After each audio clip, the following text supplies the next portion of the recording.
Good morning, good afternoon, and good evening, folks. Welcome to Karate Without Belts. I'm John, And I'm Jeremy.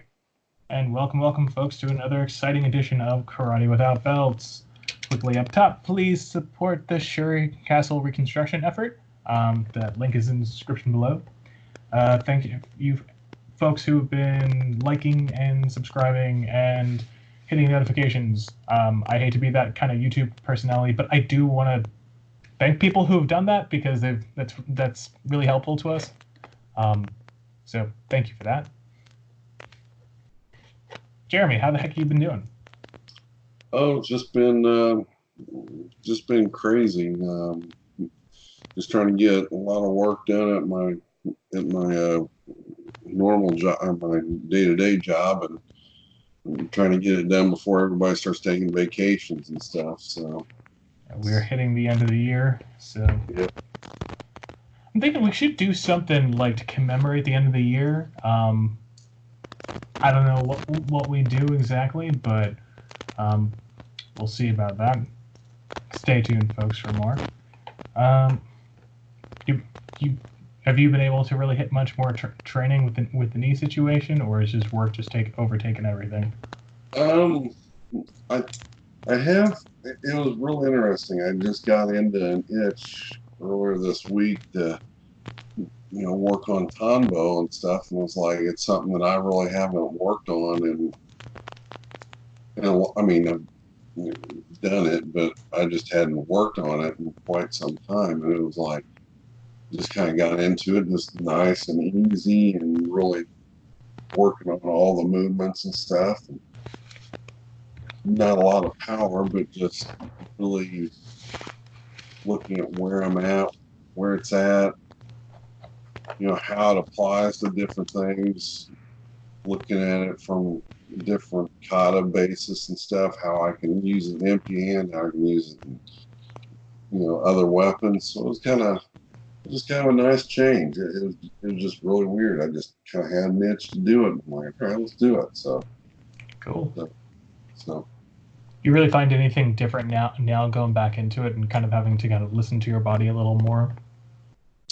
um, just, just from the aging perspective, it's like, there certain movements are not as crisp. So it's kind of like, okay, maybe I gotta do something a little different, add a little shuffle step here, shuffle step there, to make different techniques work and stuff. So that was kind of the one thing that I kind of took away from it. And then once I started looking at other stuff, I was like, yeah, we started looking at shuffle stepping and other techniques from them. And I was like, okay, okay, that's just where I'm at now. So that's Cool. Cool. You actually inspired me to get off my butt and actually do something about my Tombow less situation. Um, because last week after we recorded and we were getting to talking about weapons, and Jeremy was like, what do you mean you're not trashing Tombow? And it was like, well, I don't have any, and I don't feel like paying to have them shipped in. It's like, just get a hacksaw and a dowel, and like, not the most exciting way. Like swords have this like exciting, mythology about them, right? Where they're handcrafted from the steel of whatever, and forged, and they've got like seven different names for the hilt and whatever. And just for like karate, it's just like it's a stick, and it's a bigger stick, and it's two small sticks, and it's the thing that we put in the ground, and then this one other stick hanging together with another string, and this is another fork that we just put on top of the stick, and we just it doesn't have the same kind of over long mythology. So I'm gonna make one right now. Is that I went down to the store and found the dowel from the living tree down aisle 7 and forged it from the I can't get that far. Anyway, just cut it down, cut it, sanded it down. Bam. 3 dells later, I got a bow, I got a bow, Joe, and 2 Tombows. So yeah, it's It is interesting. I mean, my engineering profession, it's kind of interesting lately. It's been, we have all these complex solutions, and all of a sudden, and my boss will come up to me and is like, "Well, what do you think?" I'm like, "I think we need to make it as simple as possible. Let's cut out this, do this, and bam, here we got our solution. Is that going to work? Oh, let's try it. Let's do it." So that's just that's kind of been the mindset I've been in for about the last 6 months. Like, man, just make it simple, move on. Let's go. Make sure it works. Make sure it's solid. And that usually works the best. So, Yeah, I mean, normally. yeah. So having a couple sticks. Tombow is near and dear to my heart in a lot of ways, and I wish I was better at it than I am. But now I've got a couple. Actually, work on that now. So I think Tombow is a good way of kind of transitioning into what we're talking about. So, how many Tombow kata do we need, Jeremy? 4 or 1? I'd say one, but I mean, no, you can talk to somebody else and they may say 4D, but it's Yeah, um I I think personally, I think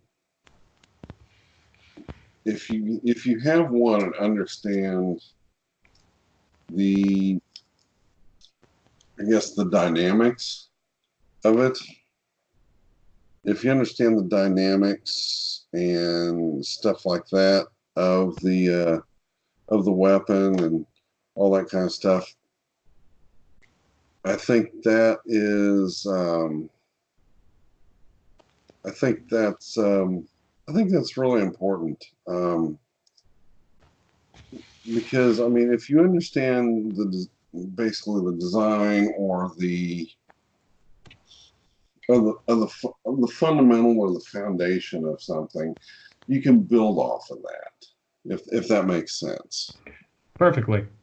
I think I think that gets us into where we're going today and talking about not the difference, but the kind of duality of knowledge and skill, Yeah. and how you even use Tombow as an entire example throughout the podcast. But I don't know if everybody would be too happy with that. But oh well.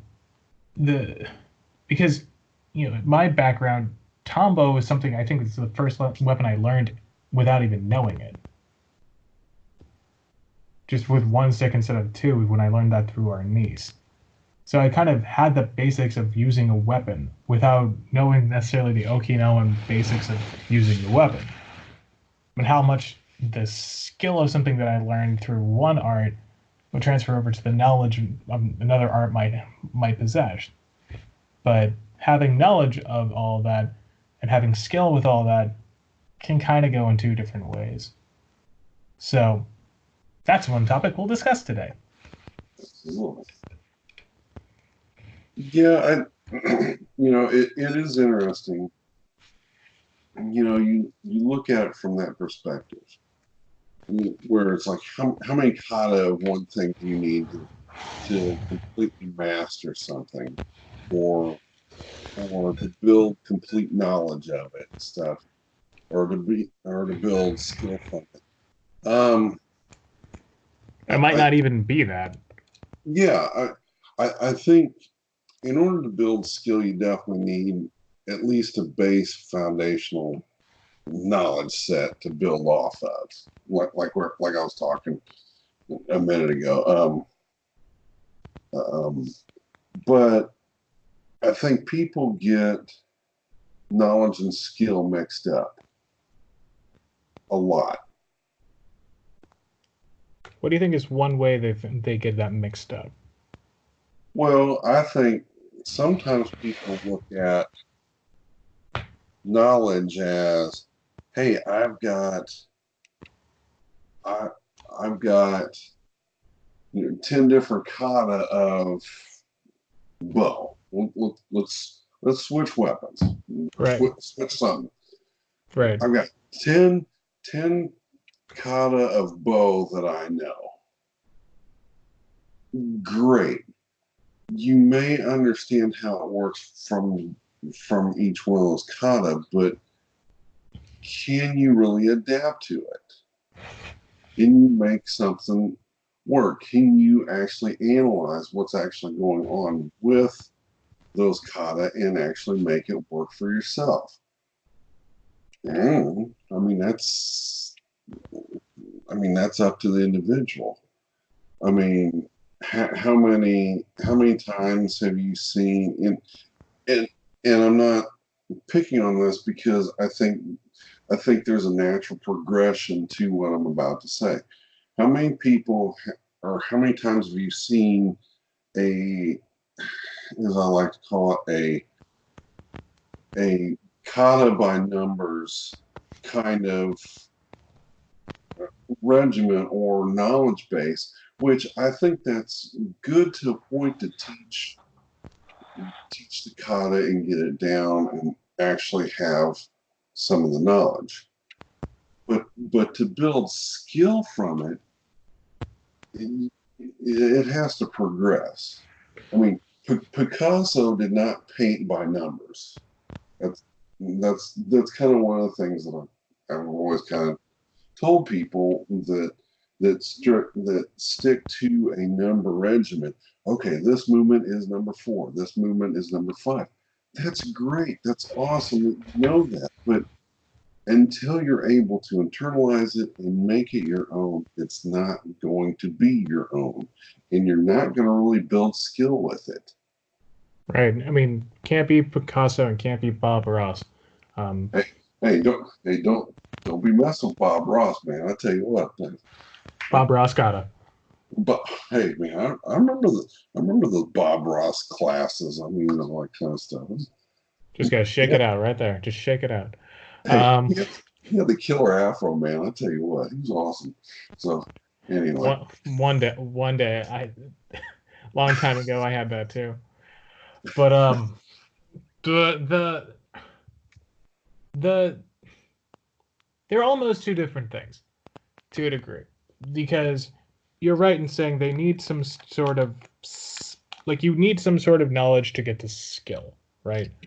So yeah, you need to be able to know stance, you know, where hand positions are and things like that.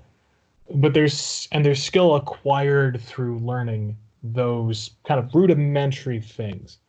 hmm I think even more primordial, more foundational is like balance, posture, relaxation, moving with ease. There are a couple of things that even people I know who've been training for years still have not really mastered. Um, but in order to get some sort of skill, I think those things need to be achieved, and they're not exactly something you can say have balance, get balance, and balance is different for everyone based on their body type and kind of what their limits are and stuff like that, right? uh, absolutely. And I mean, that goes back to kind of the very first thing I was talking about with me working with Tombow this week. And Right. it's like, that was some of the stuff that I was working on. I was like, I cannot do certain things like I used to, like go into some of the deeper stances whenever I'm crouching down. I have to kind of, okay, my my knee is not going to bend like that. So therefore I've got to adjust. I've got to know to be able to adjust. Where that I think now would I say that, oh, I'm the most no, I'm not saying I'm the most skillful, but I'm at least attentive enough to pay attention to that. And it's like, okay, I've got to change this. This is not going to work for me right now. This isn't going to work for me like I was when I was 25. Right. It's just not. So I got to pay attention to these things. And I think, looking back, I think that was one of the things that Mr. Ogata was really trying to teach when I was in his classes was, you know, things are going to change. You're not you're not going to have you're not going to be able to have the power and speed that you've had all your life When you're in your 20s and 30s, you're not going to have that power. When you're in your 50s and 60s, you're not going to have that speed. Things start slowing down and you've got to adjust. Right. This is the And, big difference between our martial arts and like boxing and sport fighting and stuff like that.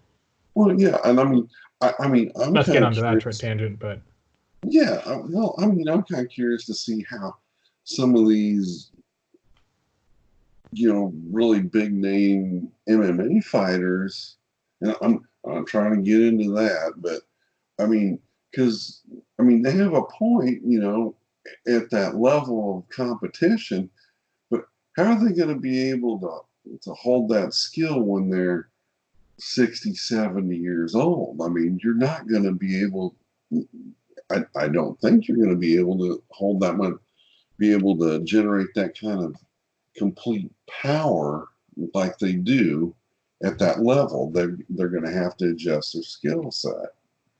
right. And I think it goes right into it where there's a skill set that whatever level or whatever you're trying to achieve has. And I think that's something we tend to ignore because our charts are filled with what?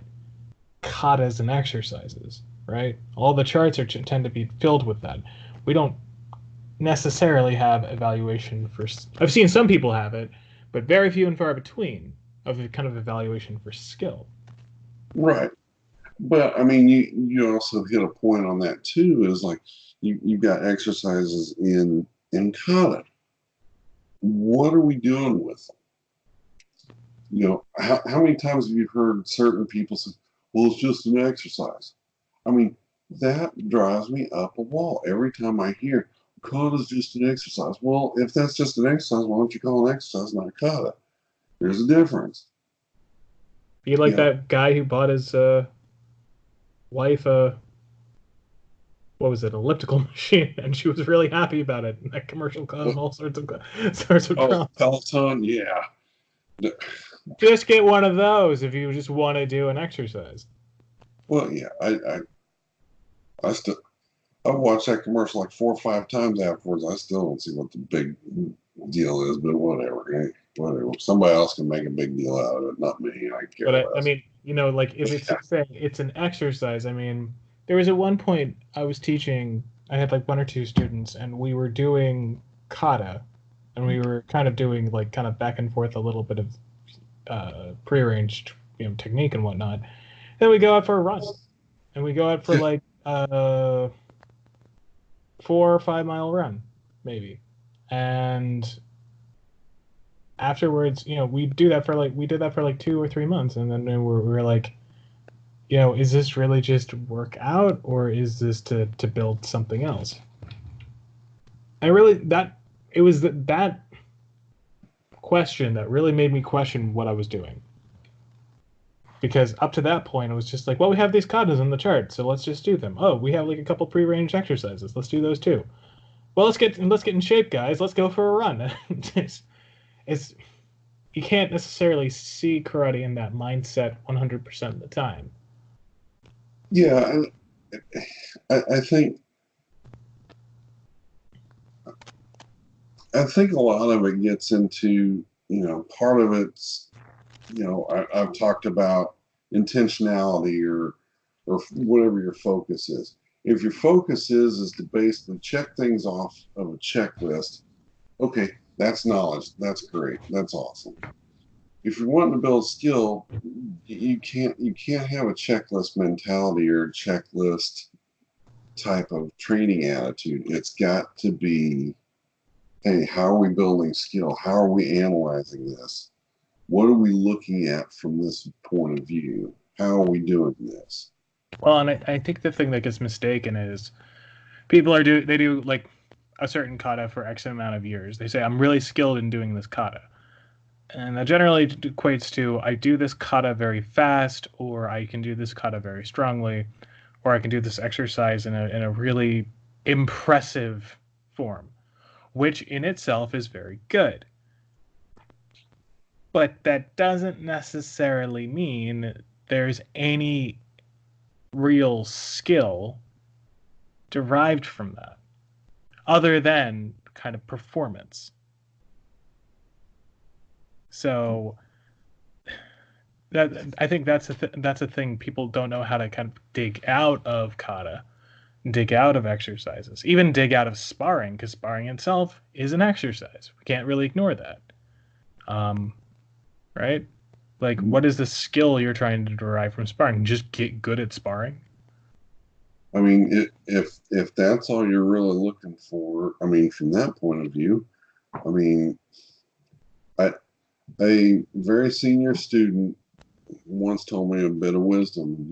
He was telling me a story with him and Mr. Yada, and he said Mr. Yada asked him, he's like, well, what do you want out of this training? He goes, I want to be a great fighter. It's like, I don't need this. Go get into fights. That's how you become a great fighter. So that's what he did. And so, I mean, granted, it's a different mentality today, so Well, it's not the 70s anymore. yeah, yeah, it's not. I think that's a good thing for the most part. Man, Sometimes, the 70s were like sometimes, 50 years ago, and that's so weird because the 70s were like 20 years ago. yeah, I know. Don't remind me. So Um, keep getting old. that means something different to me than to you. Oh, I know. I mean, yeah, exactly.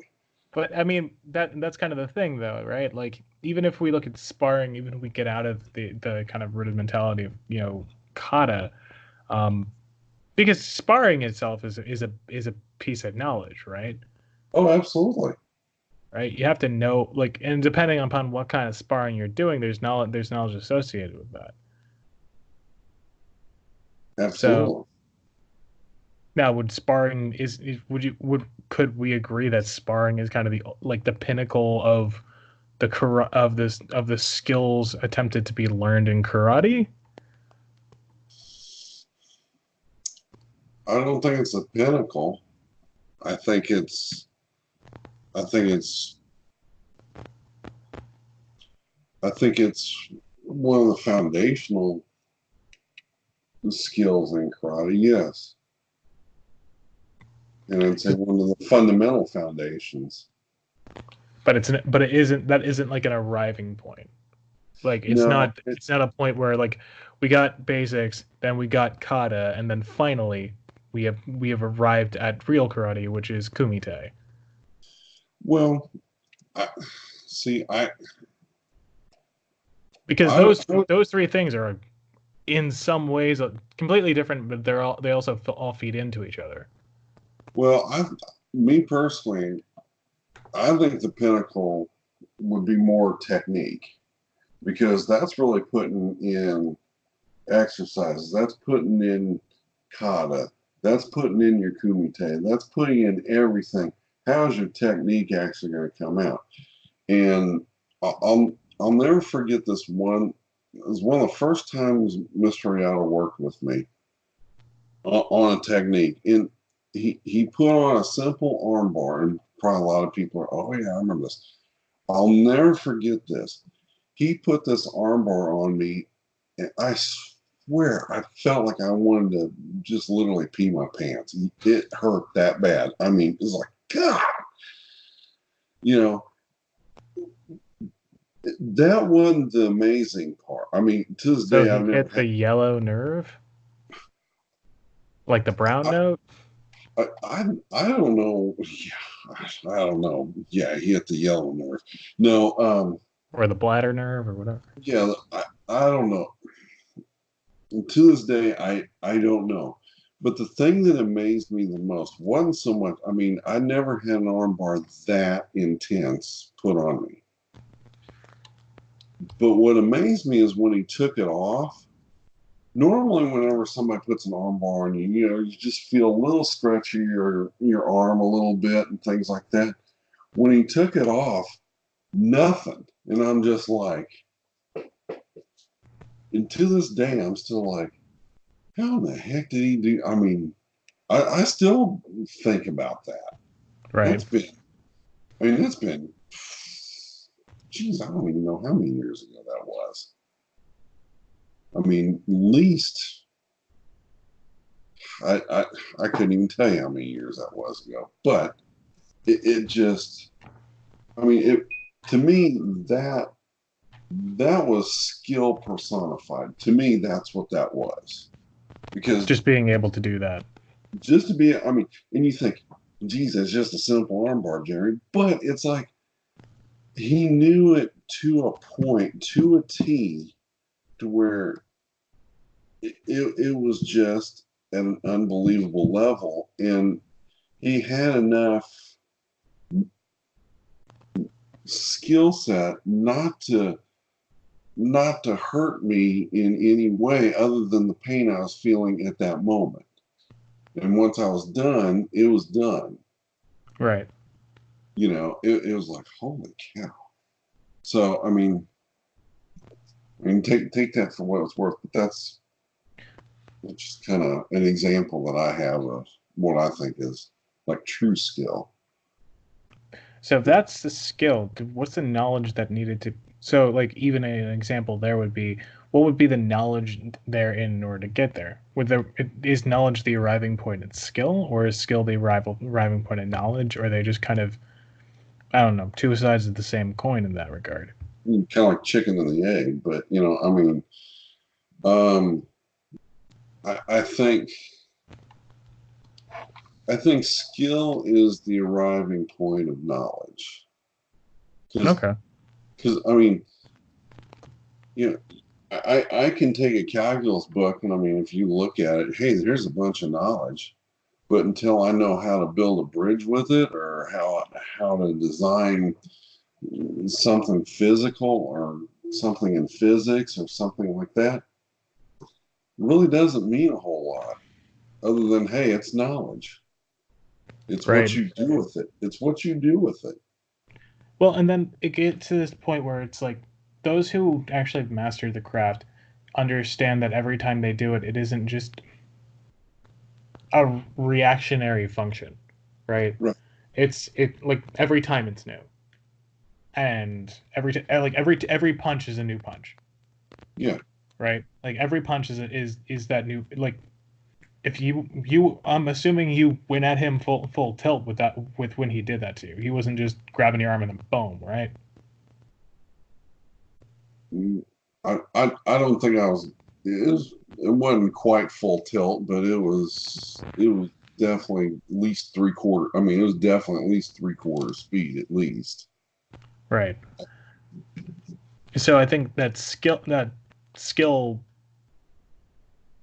I guess what I'm getting at here is that that skill level makes you aware enough to be able to put on whatever you got to put on or do whatever you got to do, at a moment's notice. Not as necessarily reactionary skill, but as just this is what I know how to do, but then I have to kind of in a split second learn how to adjust and adapt because each person's different, each time is different, but it's the same thing, but it's different every time. If that makes Well, sense. I yeah, I mean, definitely on that perspective, yes. But then you also bring up another perspective, which is reactionary skill, Right. which I don't know if you want to talk about that or No, we can. I mean, okay. because I I mean, think that I think reactionary skill. If I guess approach it more like this: if skill is only seen as reactionary, right? Even in martial arts, is skill only going to be that reactionary, or is it going to be proactive? I guess in that regard. I I, I think personally, I think you have both. I mean, you have to have both. Right. I mean, you have skill set enough to where you can look at a situation and basically look at it from a proactive standpoint, correct? Would you Right. agree with that? But then there's also going to be times when something doesn't go quite the way you want it to. you Right. know, I mean, you're going to miss something, or kind of like what I mentioned in a couple of the previous podcasts. One of the things that I kind of figured out for myself, since I'm a big guy, whenever I'm doing like hand grappling or tuite, Right. it's like, I mean, in order, if somebody roots down on me, maybe I'm not going to get the technique if I go at it directly. But if I bump into somebody just enough to get them off balance, and then I can shift, do whatever I need to do, make that happen. To me, I look at that as more reactionary, looking at it from, hey, something didn't happen the way I planned. I better make something happen, or something's going to come at me unplanned that I don't want. Right. So, Right. and That I think is a fair enough dichotomy there. But then it's like it's rooting out the knowledge from the knowledge base that we allow ourselves, right? right, Um, whether it's just keenly focusing on just whatever karate or curriculum we've got, or trying to put everything together from a bunch of different sources. So, which can go one way or the other. But I think maybe to kind of flip that on the knowledge side, it's one thing I've seen a lot lately where people are reacting to kind of maybe loss of knowledge and trying to kind of restock on things. And I think you cannot discount people who have an encyclopedic knowledge base in their heads. oh, absolutely, And that's like true. That to me is true knowledge. yeah, It's something yeah. I envy to emulate one day. I, I don't know if I want to emulate that as I'm getting older, but I mean, yeah, I definitely respect that from people that can do that, and so absolutely. I mean, if you've got somebody that knows every single kata in the, or every single thing they've been taught almost from a photographic memory sense, I mean, that's amazing. You know, that's a wealth of knowledge. You're right. But then, But yeah, but what are you doing with it? I mean, are you teaching that knowledge? Are you sharing that knowledge? Are you keeping it to yourself, or are you able to use it? And but so I think those are the three things that are interesting when you really look at knowledge. it's use and dissemination. Yeah, Yeah, and even how you're disseminating it. Are you disseminating like teaching it in a correct manner? Right? right. Are you teaching people to have a framework of this is all practical, this is all useful, this is all something you can use almost immediately? Or is this something that you cannot use as only an exercise? Yeah, or like some things like, okay, I was taught this, I don't want to share it with anybody. Well, one thing for me, I'm not saying I mean, everybody's different, but for me, the only way I tend to understand something is if I'm sharing it and I'm actually teaching it. Therefore, it kind of holds me accountable for me to get better with it and possibly develop skill with it. And Right. so, um, I'll say this. I mean, you know, I would say there's certain things definitely I have only very fundamental base knowledge of, like, well, one of the weapons that we work with is with kama. I'll say that, Right. and I would say I have just a base fundamental knowledge of kama. I'm not. I would I would say that's probably one weapon definitely that I have limited skill with because it's just not something I really.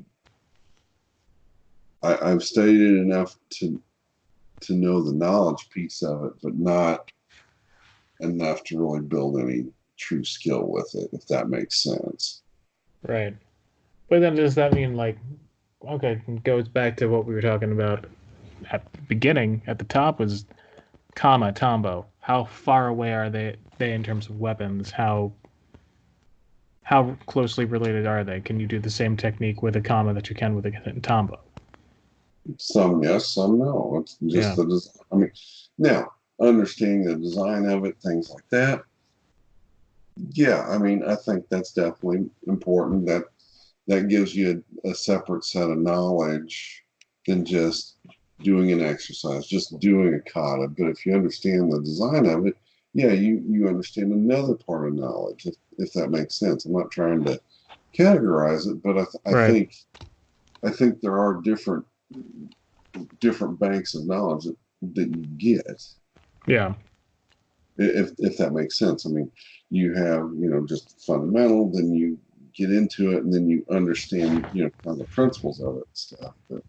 That's but that's also, I think that's one of the things I take from my engineering profession into my martial arts is I break things down like that.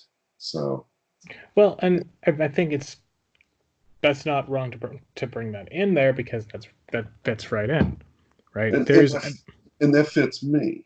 yeah, That's how I work. Other people don't work the same way I do, and that's cool. right. But I mean, like, you're right in saying there's the kind of a bank of knowledge or that like well of knowledge that's in one thing that's not necessarily in the other. So Right. to say that like you didn't study comma that much, so you don't really see a lot in it, but you have some like basic knowledge of it, but that's necessarily a large amount of skill.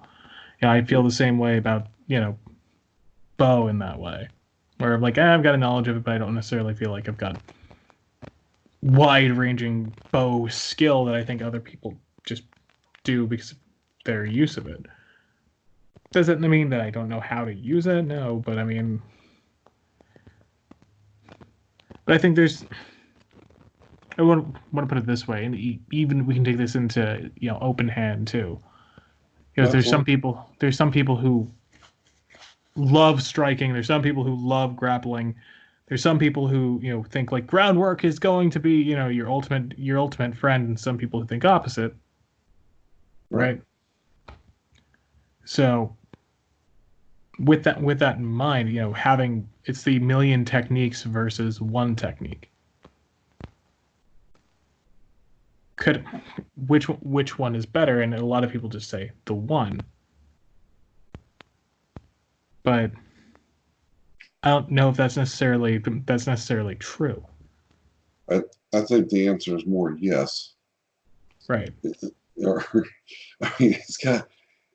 I mean, I will say this. I mean, I don't know if I know I've told you the story, but I don't know if I've mentioned this, but on any of the podcasts, one of the things that I just as a personal goal that I'd set out in my training was, I mean, have the 12 basic kata, yeah, boom, but also know one kata from each one of the 11 weapons that are technically in our system. Right. And it was really interesting because once I accomplished that goal, it opened up a lot of things for me. I saw things a lot differently, and I don't think it wasn't like magic or anything like that, but I understood the design of several different things, and I could see the design in many different things, if that made sense. Right. How them and like you can see how one kata or one idea can spread out into pretty much all of them, right? Right. Because a straight punch in one kata is, and if it's in another kata, it's gonna basically be the same straight punch. Well, not on that, but I mean, the straight punch here can also relate to this weapon or that weapon, or Right. how a straight punch can relate to sai or manji sai, or even from a bow or an aku, and you can kind of see that, and probably some people are like, "What are you talking about?" But you kind of notice the similarities and the differences in what you have to do to make certain things work a little bit different. And the same way with body types. If you know if you're 5'2", you're not going to be able to do some of the same things that somebody who's 6'5" or 6'6" is going to be able to do. Why? Because there's a different type of advantage. And there's the other thing, adaptive knowledge and adaptive skill, right? Exactly. If you can have it, you can and teaching adaptive skill is not something not very common these days, if ever it was. But knowing how to adapt to situations, that has to come ultimately through experience. But you have to have somebody with the knowledge base to be able to put that out into a class, right? You know, Yeah, I, I I, don't. I, I think to a point, I think you lay the groundwork for someone to try to figure it out. And I think for adaptive skill and adaptive knowledge, person themselves has got to be able to figure that out on their own at that Right. point at that level. Um, is that something you're going to teach at a white belt level, or at the very beginning of your coursework? No. I mean, You could lay the you seeds. huh? If you Yeah, make the you can certainly foundations good, you start, they yeah. should be able to do it, right? Maybe. I mean, you definitely plant the seeds as early as possible, but whether they're able to pull that off, I mean, it's going to take time. It's not going to be something that's going to happen, class two or something like that. It's just, No, no, no, no. I mean, it evolves into everything that you do. I mean, it evolves into experience, it evolves into knowledge, it evolves into failures, from learning from failures, which I think that's one of the best skill builders you can have. What, failure? Yeah, absolutely. That's like the latent day. I feel that's a latent day theme with a lot of media these days. Is failure is your friend rather than Oh, like, as long as you're not dead and you don't lose an appendage, you know. well, I mean, there's a commercial going on, with, I believe it's AT&T, and they talk about okay is not just okay, and you got a surgeon come in, and they're like, guess who got reinstated? Yeah, and it's like, yeah, it's okay, we'll figure it out when we get in the surgery room, and it's like, no, that's not. You don't want Right, failure right, right, that. right, right. You, but I think people have to have to be given at least a little bit of leeway to figure out what failures they can actually do. Maybe I'm not wording it correctly, but in order to really build skill, you really need to have a little bit of freedom to fail a little bit, and Right. then have that time to reflect and learn from it. Kind of like in our guiding principles, study earnestly the katas and matches. Yeah, that's part of what you're talking about. You're not going to win all the time. No, and I think that's the only thing I think you could do competitively. I think. I think to a degree there's some way you could like competitize how you measure a situation. right? You could simulate that in class to a degree. Is that someone comes up to you and what do you do, Yeah, right? And like, if okay, you're on the ground and you're dead, you lose. So I think yeah, that's possibly one of the best things you could probably do in class to build that skill and get the knowledge from those experiences. Um, so weirdly, is that when I was teaching somebody kata at one point, that I forget where the conversation went, but he's my friend turned to me and was like, "Well, we can't just stop doing the kata. Like once we learn it, we can't stop it. You know, like right. it's like it's we, but like from that you've got to learn. That means you got to learn from it, Well, I mean, yeah, you definitely learn from it, but what are you going to build off of it? right? What are you going to build from it? I mean, I, I go back to one of the quotes that, Dave Ramsey gets into in one of his classes. You know, you take a brick, you take a brick, and it is immoral. There is nothing, there is nothing good nor bad about it. It's what you do with it. Like you can take that brick and begin to build a foundation for a building or build a wall with it. That's something positive. Or you can do something less positive and possibly throw it through a window to go break in somewhere. That's less positive. But the brick has nothing to do with it. And that's kind of It like has, your exercise in kata. It's like technically it is immoral. There is no judgment by what you're actually doing. It's what you do with it right. that and if it's building skill, if it's acquiring skill, if it's using it for an analysis tool or or looking at it from the picture of, okay, I went and sparred, how can I use this footwork in my sparring? Maybe do this. Maybe I do a hand change like in this kata. What is it actually building? So and I think that's where a lot of people are shortchanging a lot of training, possibly.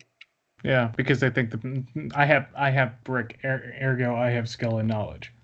Yeah, So, it's and it's not going to go. You're going to get a wheelbarrow full of bricks. That's great. Um, yeah, exactly. If you don't have the mortar to put it together, it's pretty much worthless. So, well, well, I mean, it's a wheelbarrow full of bricks. So, oh, and I think that goes into like it's not even just even kata knowledge. There's lots of people who I think was one thing that was interesting when I was working with some Kyokushinkan guys a little while back was I kept on asking them. It's like, hey, what kata do you guys do? Because I mean, like that's kind of where my perspective was because we'd gone to two or three classes and they they did not do any kata, like zero. And I'm sure plenty of Kyokushin people who, are, if they're listening, will probably agree with them. And I was like, so what kata do you do? It's like, well, we've got videotapes of people doing kata, but it's just never been a focus. The only focus for us has ever been is just doing kumite. And because we have two kata from two different systems, Shotokan and Goju, and they've got two different sets of stances that we kind of mix together, but it kind of depends on who's teaching. Um, we just simply don't focus on it unless when it comes time for testing, which I think is like emblematic of like pretty where I think a lot of different people are, where they see there's a skill that they want to acquire, but then there's this other thing over here where they've got to kind of get this bump in the road over with. Um, that's kata or exercise or prearranged exercise or whatever, and then they divert from that bump in the road back to what they were doing, which was sparring or drills or even maybe even a completely different martial art. yeah, Um, but because they wanted to kind of get to this bump in the road to kind of achieve the next goal, achieve the next thing, they're stopping their knowledge to get they're stopping their skills to gain knowledge that they don't want, and they're getting knowledge that they don't want and stopping themselves from getting skills that they've been working on. So, but I think if people can look at what they do analytically and look at what they want to do in a more critical fashion, they can, come to better conclusions. Like not doing that, like Mhm. not stopping what you're doing to get the skills that you want for something that you really don't need. Or looking at what you're told to get and then actually thinking like, hey, maybe I actually need to practice this on a more regular basis and integrate it more into what I'm doing. Yeah, absolutely. No, I agree 100% on that. Cool. So absolutely. I think maybe we've beaten this over the head with a Tombow a lot. Maybe we haven't. Okay, to throw that story in there. Okay, got it. What story are you talking about? Are we thinking about two different things? No, no, it was The guy in the thing? no, it was how I got my Oh, first set of Tombow. do you want to cap it off with that? I can cap it off with that. It's kind of a funny story. We're Speaking of Tombow, because I had heard this story for the first time today and was like, yeah, we'll save it for another time. But now we're talking about it, and just go for it. um yeah, how I got my first set of Tombow was we were doing some Boku Jitsu with my first instructor Robbie, and we were working with two rattan bows. I mean, they're pretty much brand new bows, and so we're going through it, and we're hitting pretty hard. And there's one part where I'm trying to block my head, and just put the bow up, and he comes down, wham, boom, and there was a 2 foot piece of this rattan bow, and I mean it was perfectly just cut right off. It ends up hitting me in the top of my head, and I just thought knocked me pretty silly. I wasn't quite out, but yeah, I felt that for a few days, and so um, after that, I came back to class. I think about a week later, and he says, "Oh, by the way, yeah, we're going to start working on Tombow." Okay, great. And oh, okay, and he goes, "Don't worry, here's your set of Tombow." And I'm like, "Well, where'd these come from?" He goes, "Remember the bow it snapped and hit you in the head?" Yeah, and he goes, "That's where it came from. Congratulations, there you go." So it was sweet. And what's funny is I still use those even to this day. What 28, 29 years, almost 30 years now. So A bow that was never meant to be a bow was meant to be a Tombow. yeah, that's right. It had its own mentality. It had its own direction in life. It's like, nope, I'm not going to do this. So anyway, That is the true. It had its own true destiny. it had its own. Yeah, well, it's on my wall now. But yeah, like I said, I still work with them to this day. So it's all good. The Tombow of destiny. Nice book title. No, There's if we ever publish any sort of like stupid YA fiction for like teen karateka, we can use that. Sell it that to or Hollywood and make $1 billion. that or Raccoon Harpoon. It's still a good one. So it's good. Yes, but that takes a little more explaining. But cool. Anyway. So what are you working on this week, Jeremy? Other than getting diabetic shock from smells in your house. Oh, geez, yeah, yeah. From baking palooza that my wife took on today, is like, gee, Christmas. It smelled like a bakery in here. Had about as much food as one too. It's like, holy cow! But they're going out as gifts, so that's a good thing. Um, I don't know. I was really kind of enjoying just kind of working with Tombow, and I think that's probably where I'm going to go this week as well too. Kind of just really kind of focus in on that more so. So Right on. What I'm doing is almost the same. Is taking a broom and pretending it's an aku and getting my aku back down to where it should be. Um, Unfortunately, Aku is not so. Unless I wanted to steal an ore from a marina around here, really couldn't do that. But I think, hey, a broom works just as well. Um, we could also probably call this podcast Karate on a Budget. If we didn't want to call it Karate Without Belts. Hey, you know what? I mean, sometimes that's very applicable a lot of times too. So Hey, I think there's more brooms than Aku's lying around, but there was one kata that is apparently in our system called the Women's Aku kata, and yeah, I didn't know this until years and years later of actually learning it. And funny enough, like the guys who knew it, I knew, like didn't really know it was called that, and it wasn't until years later someone else was like, "Oh yeah, that's the woman's kata." I'm like, "What?"